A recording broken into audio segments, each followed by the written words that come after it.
దేవునికి స్తోత్రం. నేటి యొక్క ఉదయకాల వాక్య సందేశం వింటున్నటువంటి ప్రియమైన దేవుని బిడ్డలారా, మీకందరికీ మన ప్రభువు రక్షకుడైన యేసు క్రీస్తు నామం పేరిట నా యొక్క వందనములు, శుభములు మీకు తెలియజేస్తుంటున్నాను. ఈ దిన వాక్యములు మనం చదువుకుందాం. లూకాసు వార్త 1వ అధ్యాయము 35వ వాక్యములో నుండి, సర్వోన్నతుని శక్తి నిన్ను కమ్ముకొనును. ప్రియమైనటువంటి దేవుని బిడ్డలారా, నేటి మన దైనందిన జీవితాలలో ఈ లోకంలో శక్తికి మించినటువంటి ఎన్నో సమస్యలు, ఎన్నో కష్టాలు, ఊహించని పరిణామాలు, ఎదుర్కొనలేని పరిస్థితులు, మన శక్తి మన బలము సరిపోనటువంటి, చాలనటువంటి, ఊహించనటువంటి పరిస్థితులు మనకు ఎదురవుతుంటున్నాయండి. అలాంటి పరిస్థితులలో, అలా వచ్చినటువంటి కష్టాలలో నాకు కలిగి ఉన్న నా శక్తి సరిపోదు, నా బలము సరిపోదు, ఇక నా యొక్క జీవిత పరిస్థితి ఏమిటి, నా కుటుంబ పరిస్థితి ఏమిటి, నేను ఇంకా ఆగిపోవలసిందేనా,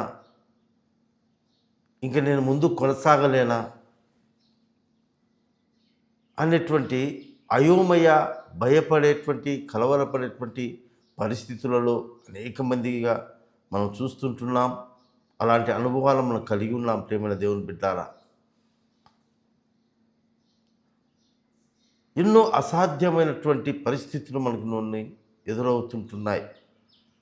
కొన్ని సందర్భాలలో నా భక్తి, నా సేవ, నా విశ్వాసము నన్ను కాపాడలేదేమో, నన్ను రక్షించలేదేమో అనేటువంటి బలహీనపరిచేటువంటి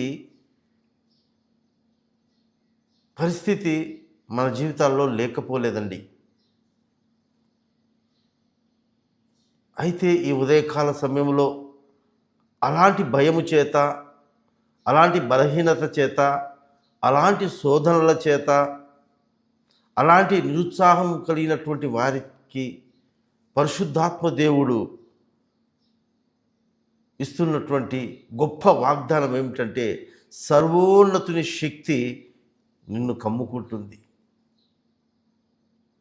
సర్వోన్నతుడు అంటే సమస్తములో ఉన్నవారి కంటే పై ఉన్నవాడండి. అందరికంటే గొప్పవాడు. నీకు ఏ సమస్య అయితే నీకంటే అధికముగా ఉందో, నీ యొక్క బాధకు, నీ యొక్క అసమాధానానికి కారణమైన వ్యక్తులైనా సరే, పరిస్థితులైనా సరే, అది రోగమైనా, వ్యాధి అయినా, ఆర్థిక ఇబ్బంది అయినా, కుటుంబ సమస్య అయినా, వివాహ సంబంధమైన సంతాన సమస్య అయినా, ఉద్యోగ సమస్య అయినా, చదువు సమస్య అయినా, నువ్వు ఆశించినటువంటిది, నీకు అందనంతటి ఎత్తైనటువంటి స్థలములో ఉన్నట్లయితే, దానికంటే ఉన్నతమైన స్థానంలో ఉండేవాడే సర్వోన్నతుడు.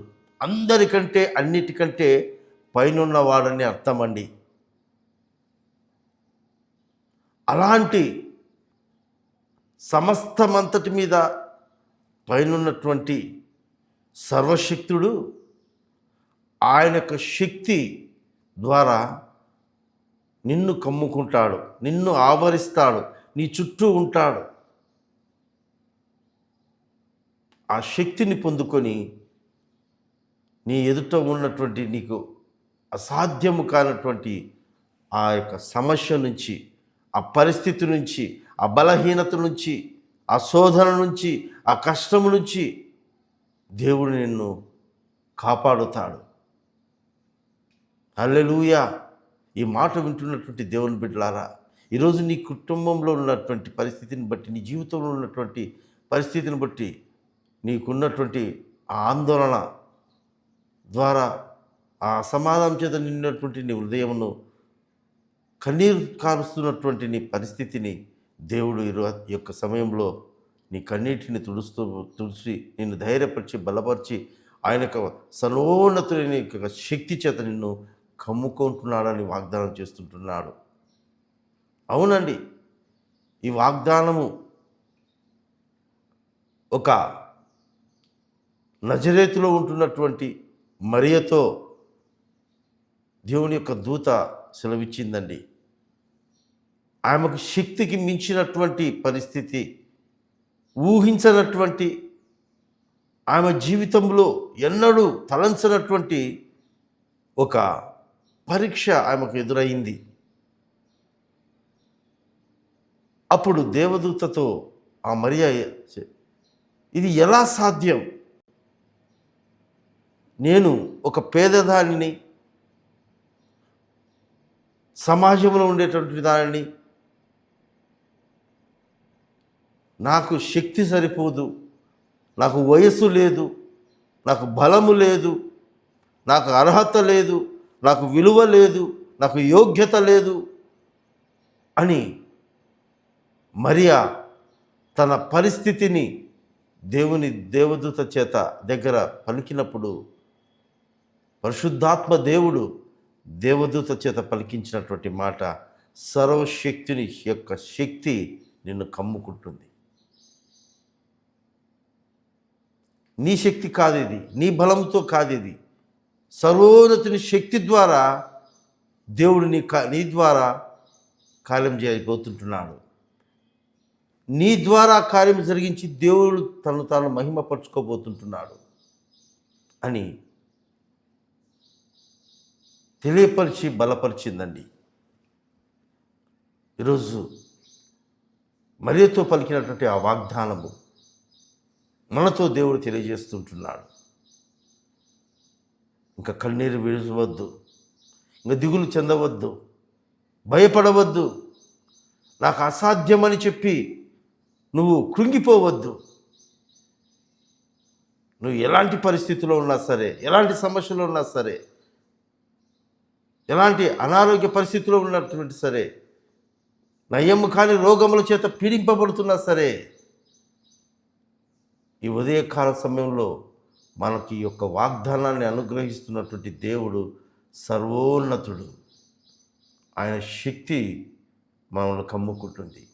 ఎలా కమ్ముకుంటుందంటే, ప్రియమైన దేవుని బిడ్డారా, ఆనాడు ఇజ్రాయెల్ ప్రజల్ని 40 సంవత్సరాల ఆ కనాను అరణ్య యాత్రలో ఏ రీతిగా మేఘ స్తంభమై లక్షలాది మందిని ఆయన యొక్క నీడలో కమ్ముకుని వారిని క్షేమకరంగా నడిపించాడో, మనందరి పరిస్థితులలో, అన్నిటి పరిస్థితులలో కూడా దేవుడు ఆ రీతిగా ఆయన చల్లని నీడలో, ఆయన శక్తిలో మనములు చుట్టూ కమ్ముకొని ఆవరించి, ఆయన కృపతో ఆవరించి మనములు సురక్షితముగా మనల్ని నడిపిస్తాడు. అయితే ఆనాడు ఎప్పుడైతే దేవదూత మాటను, ఆ వాగ్దానాన్ని మరియ నమ్మిందో, అంగీకరించి నిలబడిందో, మనము కూడా అట్టి రీతిలో మనము కూడా దేవుని మాటను లక్ష్యం ఉంచి, విశ్వసించి, నమ్మిక ఉంచి మనకు ఆయన మాటకు లోబడినట్లయితే, ఆ వాగ్దానాన్ని నమ్మినట్లయితే, మరియ జీవితంలో దేవుడు తోడుగా ఉండి ఆయన సర్వోన్నతుని యొక్క శక్తి ఏ రీతిగా మరియను కమ్ముకొని లోకరక్షకుని అసాధ్యమైనటువంటి, ఎవరు సాహించలేనటువంటి ఆ సాహస కార్యాన్ని మరియా ఏ రీతిగా చేయగలిగిందో, ఈరోజు మనము కూడా అలాంటి సాహస కార్యాన్ని, అసాధ్యమైన కార్యాన్ని చేయగలుగుతాం. ఆ రీతిగా చేయుటకు పరిశుద్ధాత్మ దేవుడు మనకు సహాయం చేస్తాడు. అయితే మరియా ఏ రీతిగా దేవుని యొక్క మాటలకు విధేయత చూపించిందో, నమ్మకించిందో, ఈరోజు నీవు నేను కూడా అదే రీతిగా ఆ మాటకు విధేయత చూపించి, లోబడి, నమ్మికించి, విశ్వసించి మన విశ్వాస జీవితాన్ని కృంగిపోనివ్వకుండా, భయపడకుండా, సర్వోన్నతుని యొక్క శక్తి నాకు తోడుగా ఉందని నమ్మినట్లయితే తప్పకుండా సమస్తాన్ని ఎదుర్కొనగలం, సాధించగలం. జయించగలం. కనుక మనమందరం కూడా అట్టి రీతిగా దేవుని మాటకు విధేయత చూపించినట్లుగా ఆయనను ఆధారం చేసుకొని నమ్మి విశ్వసించి మన యొక్క విశ్వాస జీవితాన్ని ముందుకు కొనసాగించినట్లుగా పరిశుద్ధాత్మ దేవుడు మనకందరికీ సహాయము చేయునుగాక. ఆమేన్.